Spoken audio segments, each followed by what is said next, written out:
كل ما يكون الحقن برضو بدري كل ما بيبقى افضل للمفصل.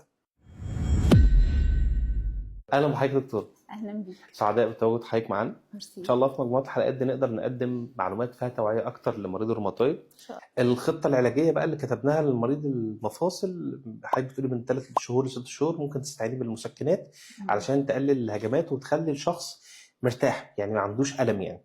فحضرتك هو المريض ممكن يستمر على نفس العلاجات دي رغم ان فيها مسكنات ممكن تعمل له اثار جانبيه، وهو شايف ان هو مرتاح، هو مش فاهم البعد عدم المتابعه مع الدكتور.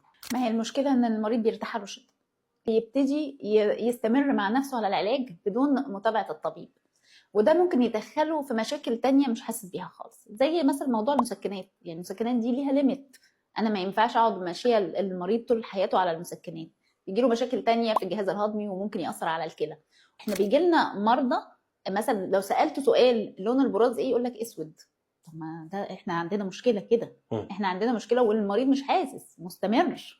عايزه اشفت على مثلا التدخلات، احنا هنحقن، احنا هنوقف العلاج ده وهنحقن، وممكن اعمل كده بدري، ما استناش لما يجي اثار جانبيه من العلاج او المسكنات. جميل. اعمل كده بدري. جميل. فالمريض يبقى مش عايز الحقن ويفتكر ان التدخلات لا دي مشكله تانية مثلا. جميل.